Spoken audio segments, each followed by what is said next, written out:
언젠가부터 가족의 말투가 달라졌습니다. 이 한 문장이 어느 노인의 입에서 나왔을 때 그 무게를 제대로 느낄 수 있는 사람이 과연 몇이나 될까요? 노년에 가장 두려운 것은 무엇일까요? 가난일까요? 질병일까요? 죽음일까요? 아닙니다. 가장 두려운 건 관계가 멀어지는 순간입니다. 내가 사랑했던 사람들의 눈빛이 달라지는 그 순간. 말은 여전히 엄마 아버지인데 그 말 속에 온기가 사라진 그 순간입니다. 돈이 사라지자 대화도 온기도 함께 사라졌다고 느끼는 사람들이 있습니다. 그리고 그들은 조용히 이렇게 묻습니다. 돈이 부족하면 사랑도 함께 사라지는 걸까? 오늘 우리는 이 질문 앞에 함께 서보려 합니다. 노년의 상처는 대부분 가족 안에서 생깁니다. 길거리에서 받는 무시가 아니라 식탁 위에서 느껴지는 냉기입니다. 타인의 말이 아니라 가장 가까운 사람의 침묵입니다. 말은 여전히 엄마 아버지입니다. 하지만 태도는 어느 순간 부담, 짐, 눈치가 됩니다.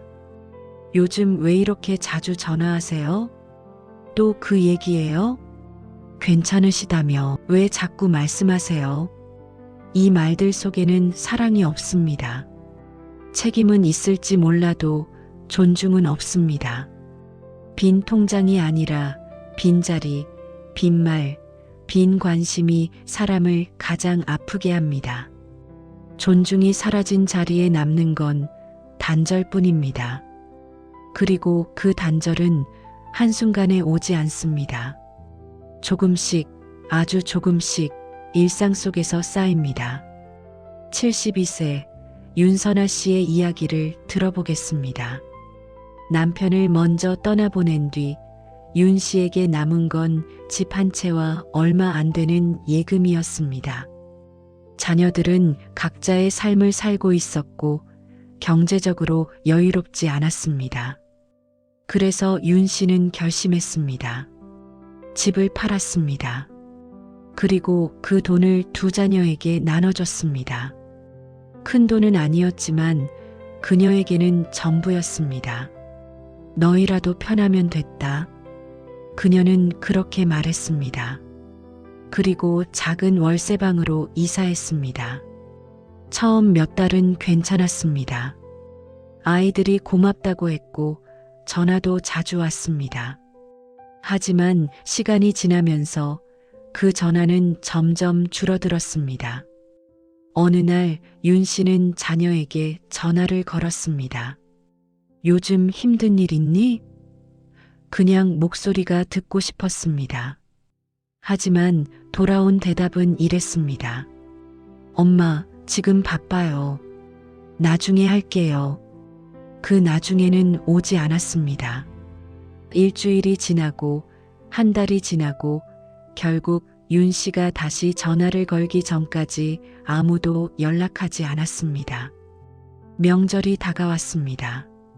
윤 씨는 조심스럽게 물었습니다. 이번 명절엔 어디서 모이니? 자녀는 밝은 목소리로 대답했습니다. 아, 엄마. 올해는 우리 애들이랑 여행 가기로 했어요. 엄마도 혼자 계시고 집도 좁잖아요. 애들이랑 같이 가시면 불편하실 것 같아서요. 그냥 편하게 계세요. 윤 씨는 그래, 그럼 잘 다녀와라라고 말했습니다. 하지만 전화를 끊고 나서야 무엇인가 잘못되었다는 걸 느꼈습니다. 불편하다는 건 누구에게 불편하다는 걸까? 그날 명절, 윤 씨는 혼자 작은 상을 차렸습니다. 그리고 이렇게 중얼거렸습니다. 돈을 준 게 잘못이 아니라 마음을 걷어버린 내가 남겨진 거였구나. 그녀의 집은 조용했습니다. 너무 조용했습니다. 그리고 그녀의 하루는 너무 길었습니다. 윤 씨는 자신이 사랑을 준 건지 의무를 다한 건지 구분할 수 없었습니다.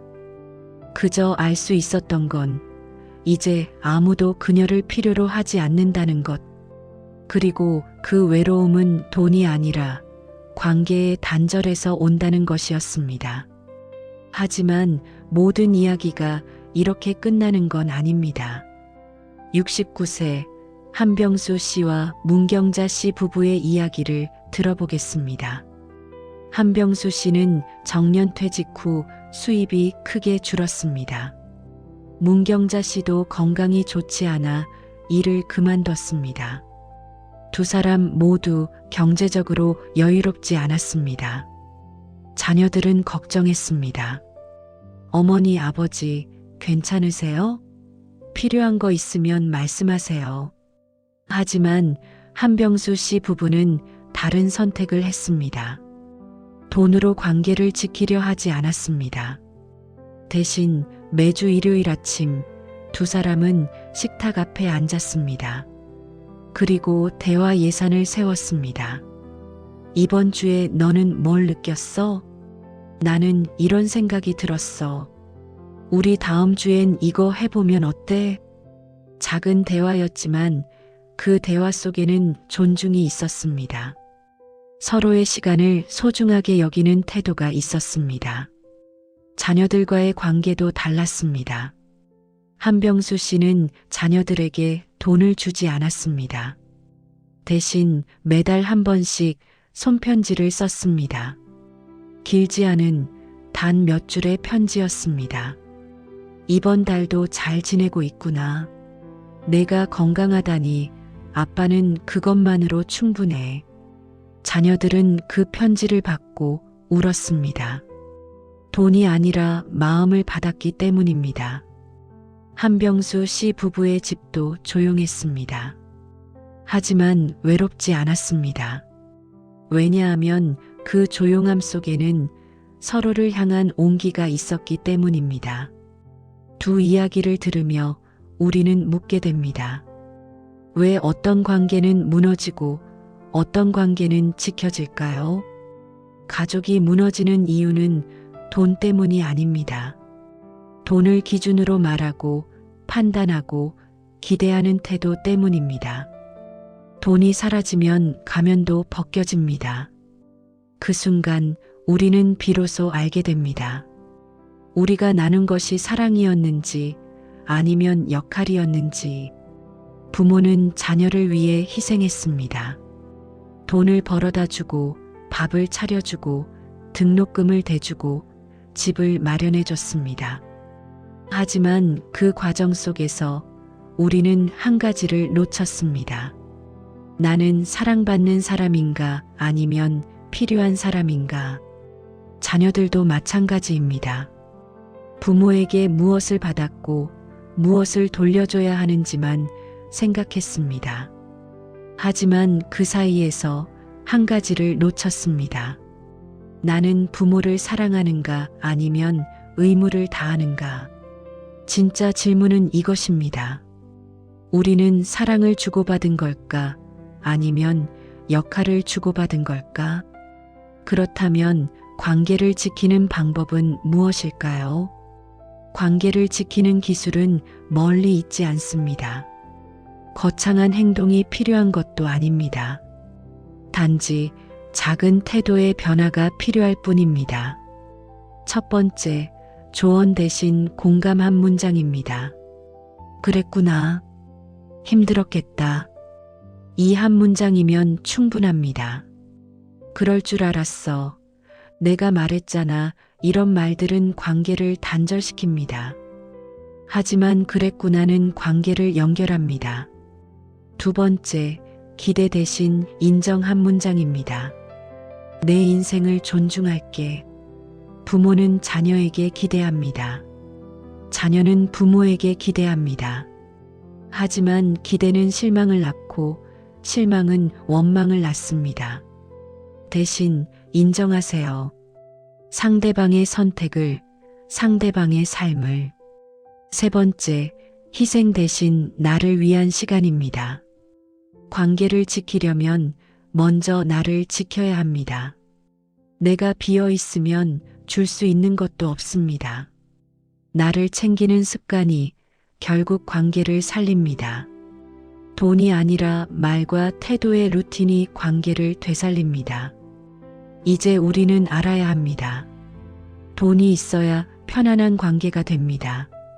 하지만 마음이 있어야 오래가는 관계가 됩니다. 노년의 품격은 통장 잔고에 있지 않습니다. 말의 온도에 있습니다. 상대를 대하는 태도에 있습니다. 작은 존중에 있습니다. 우리는 부모로서, 자녀로서 사랑을 가르쳤습니다.